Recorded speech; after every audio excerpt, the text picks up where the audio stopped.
Hey, Pastor Steve Waldron. I hope you're having an incredible day or night in Jesus. Thank you so much for being with us. Do check out our other videos here on the channel. This is the Young's Literal Translation. This is done by Robert Young, not Marcus Welby, not Fathers Know Best, a primarily 19th century Bible translator. He didn't want to be a textual critic. He said he really didn't think you could be a translator and a textual critic adequately. You had to be one or the other to devote your time to it. And so this is done complete Old and New Testament. It's been available electronically a lot and sometimes in hardback, but I'm glad like it's on Amazon and that. So let's take a look at this. Now, Robert Young was a preeminent linguist, and one reason people really like this particular Bible is he followed the received text very slavishly, as they say. And so the Masoretic text and the Textus Receptus. And so there's a lot of people that really like this Bible.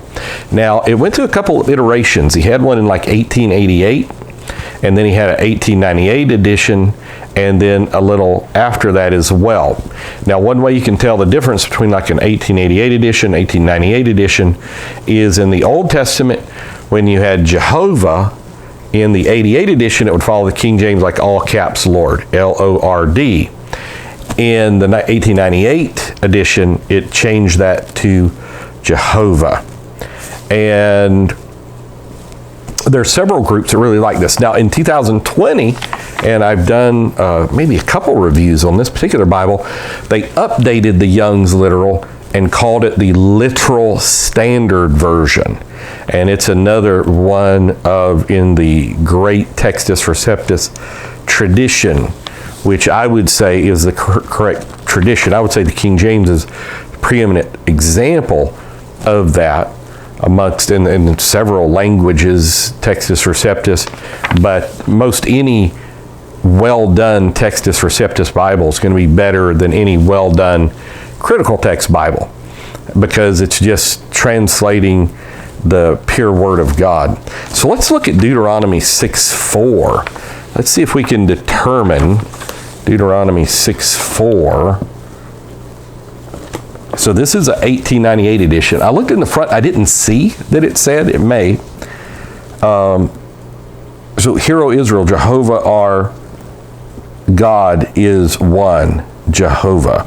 So, Hear, O Israel, Jehovah our God is one, Jehovah.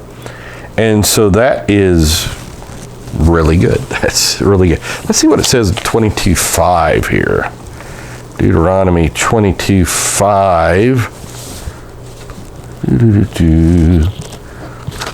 it's in paragraph format, so it's a little difficult to find the numbering. The habiliments of a man are not... Okay, the habiliments. I've never heard of this term. The habiliments, H-A-B-I-L-I-M-E-N-T-S. It's a very small print. The habiliments of a man are not on a woman, nor doth a man put on the garment of a woman. For the abomination of Jehovah thy God is anyone doing these. So, pretty interesting. Now, very well done cover, this kind of thing. It is a huge Bible, and it's not Bible paper, which results in a huge book in small print.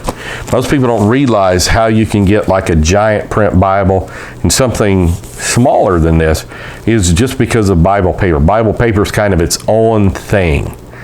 I don't know if other large books and other traditions have that, but I know Bible paper is Bible paper. And so you want quality Bible paper. Some people call it onion skin, these various things, but you want you want Bible paper. People who really are into that tell me 28 GSM is the very best. There's some that really prefer the 36 GSM as well. And this is just thinness and weight, and it has to do with bleed through and all this. So this is a good size, like large, like I'll put my Schuyler Traverse, which I consider a mid-sized Bible, against it, and you see it's just really much bigger. But if I was to able, our equipment's kind of messed up, can't zoom in at the moment, to show you the print. Now, it's very well done. It's the sentences are spread apart, so it's very readable for the size print, but I'm going to guess that's 8-point print or something very close to that. It's kind of a block. It's not a computerized 8-point, which it's very readable. So this is Young's literal translation of the Bible, complete Old and New Testament. It looks like it's an 1898 edition. Those of you that like the LSV, the literal standard version, this is the precursor to that. So God bless you. Fall in love with the Word. We're so thankful you're here. Also, one other thing is Young was also the one that did Young's Analytical Bible, Young's Analytical Bible Concordance, which is kind of a rival to Strong's. And people like Ruckman, he was a Greek scholar. He taught Greek for somewhere around 50 years, 195 IQ, regardless if you like or dislike him. He really preferred the Young's. And I've done, years ago, I did a review on the Young's here, maybe a couple, show you how to use the Young's and all that kind of stuff. So just wanted to let you know, this is the same guy. Talk with you later. Bye-bye.